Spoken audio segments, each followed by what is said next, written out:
घुष्यते यस्य नगरे रङ्गयात्रादिने दिने तमहं शिरसा वन्दे राजानं कुलशेखरम्।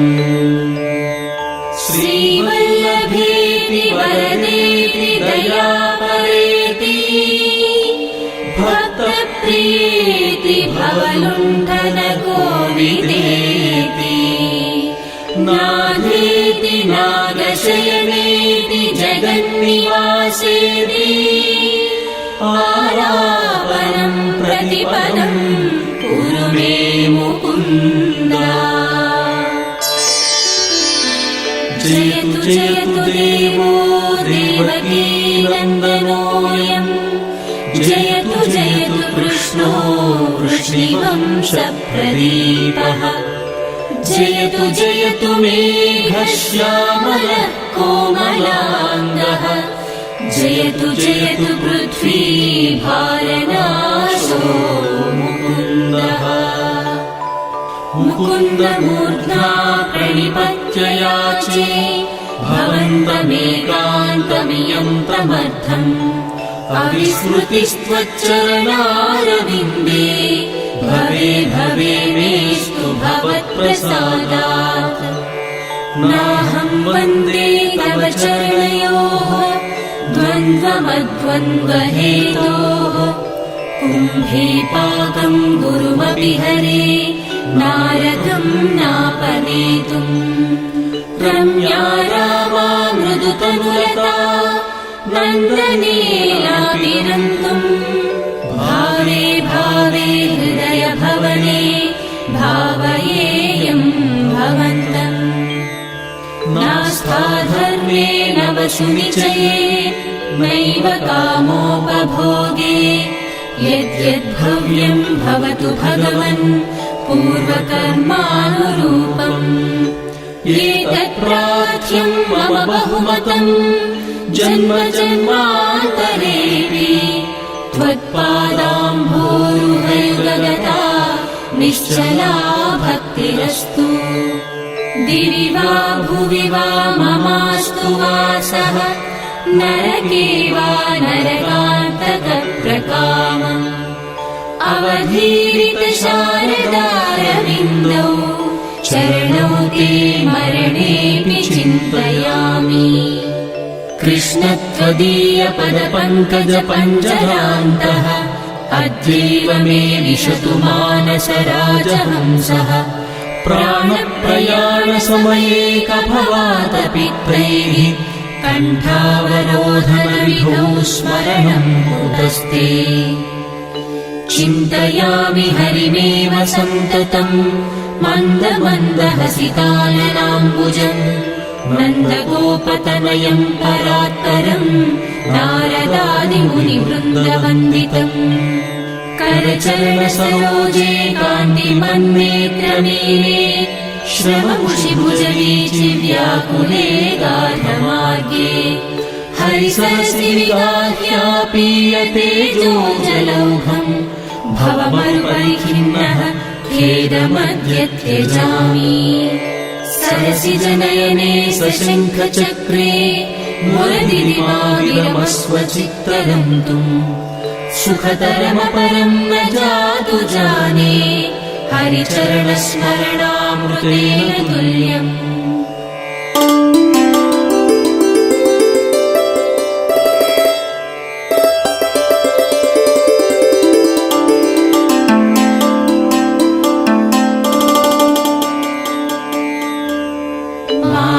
माभीर्मन्दमनो विचिन्त्य बहुधा यामीश्चिरं यातनाः नामीनः प्रभवन्ति पापरिपवः स्वामी ननु श्रीधरः।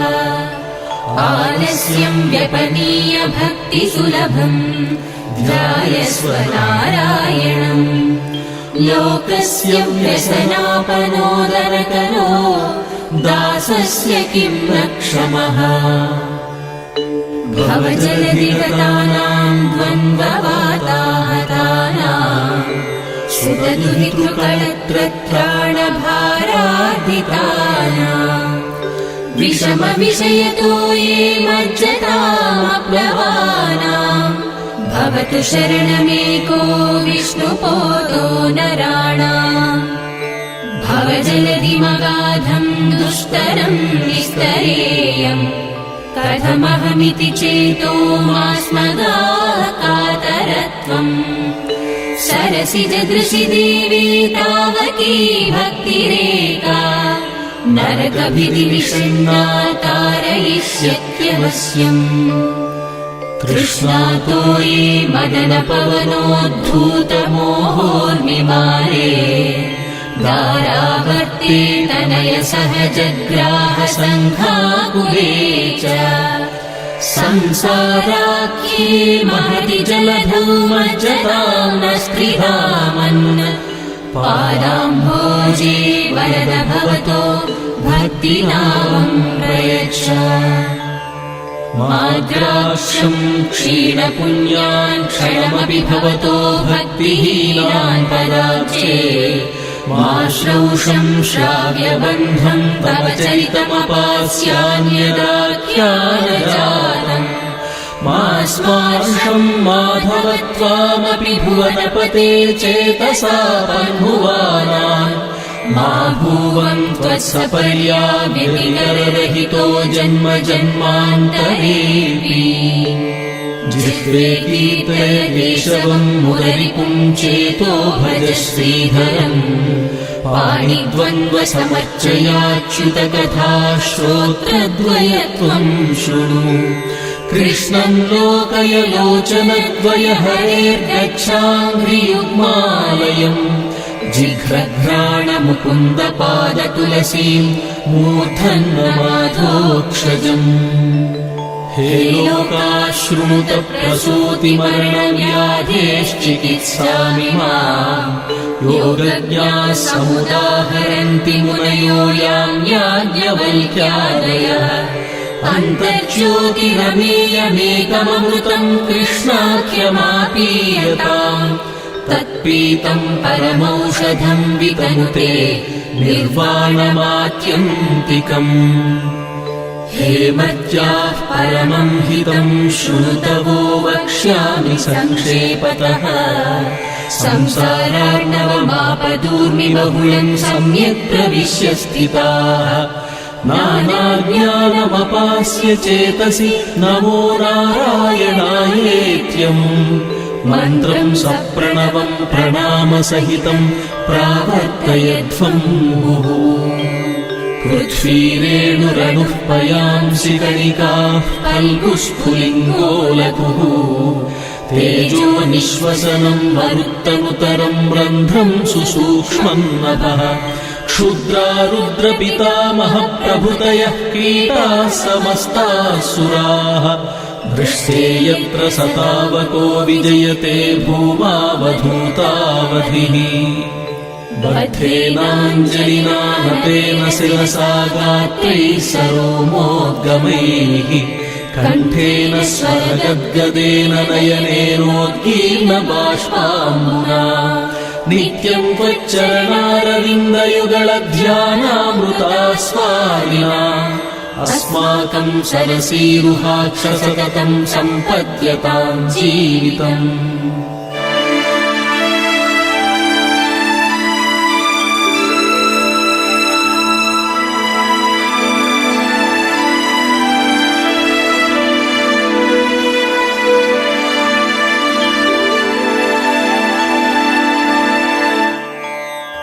हे गोपालक हे कृपाजलनिधे हे सिन्धुकन्यापते हे कंसान्तक हे गजेन्द्र करुणापारीण हे माधव हे रामानुज हे जगत्त्रय गुरो हे पुण्डरीकाक्षमा हे गोपी जननाथ पालय परम् जानामि न त्वाम् विना भक्तापाय भुजङ्गगारुडमणिस्त्रैलोक्य रक्षामणिः गोपीलोचन चातकाम्बुदमणिः सौन्दर्यमुद्रामणिः यः कान्तामणि रुक्मिणी घनकुचद्वन्द्वैकभूषामणिः श्रेयो देवशिखामणिर्दिशतु नो गोपालचूडामणिः शत्रुच्छेदैकमन्त्रम् सकलमुपनिषद्वाक्यसम्पूज्यमन्त्रम्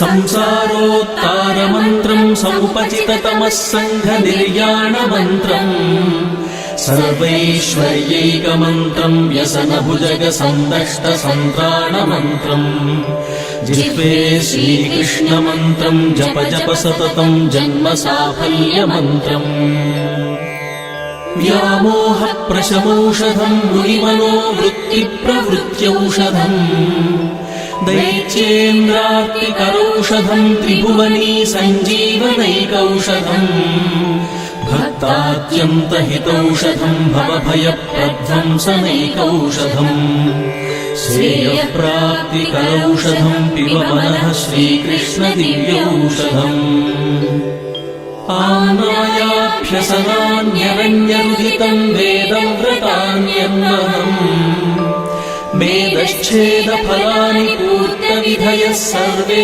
हुतम् भस्मनि तीर्थानामवगाहनानि च गजस्नानम् विना यत्पदद्वन्द्वाम्भोरुह संस्मृतिर्विजयते देवः स नारायणः श्रीमन्नाम प्रोच्य नारायणाख्यम् केन प्रापुर्वाञ्छितम् पापिनोऽपि हा नः पूर्वम् वाक् प्रवृत्ता न तस्मिन् तेन प्राप्तम् गर्भवासादिदुःखम् मज्जन्मनः फलमिदम् मधुकैटभारे मत्प्रार्थनीयमदनुग्रह एष एव त्वद्भृत्य भृत्य परिचारक भृत्य भृत्य भृत्यस्य भृत्य इति माम् स्मर लोकनाथ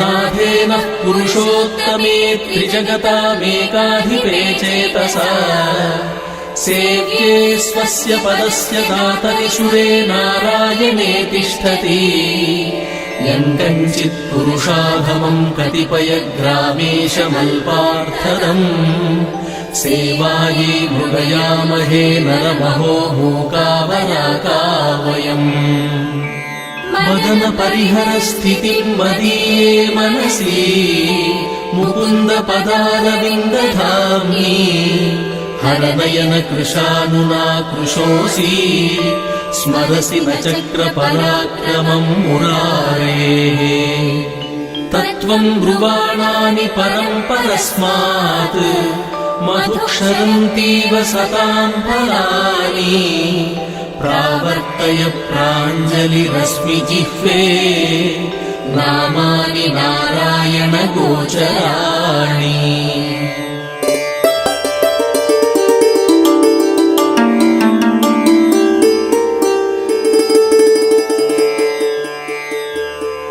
इदम् शरीरम् परिणामपेशलम् पतत्यवस्यम् श्लथसन्धिजर्झरम् किमौषधैः क्लिश्यसि मूढदुर्मते निरामयम् कृष्णरसायनम् पिबा दारावाराकरवरसुता ते तनूजो विरिञ्चिः स्तोता वेदस्तव सुरगणो भृत्यवर्गः प्रसादः मुक्तिर्माया जगदविकलम् तावकी देवगीते माता मित्रम् बलरिपुसुतस्त्वय्यतोऽन्यन्न जाने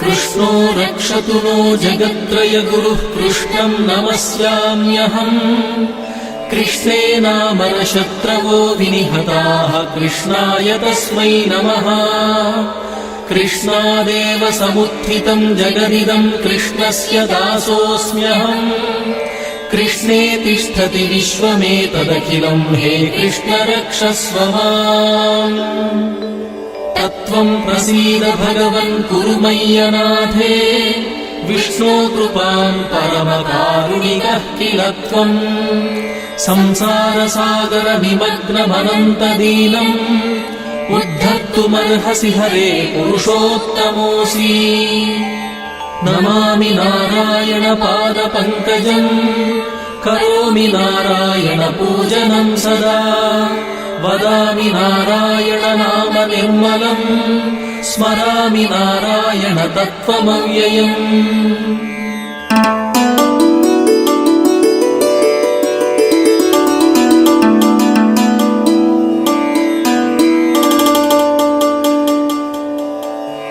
श्रीनाथ नारायण वासुदेव श्रीकृष्ण भक्तप्रिय चक्रपाणे श्रीपद्मनाभाच्युत कैटभारे श्रीराम पद्माक्ष हरे मुरारे अनंत वैकुंठ मुकुंद कृष्ण गोविंद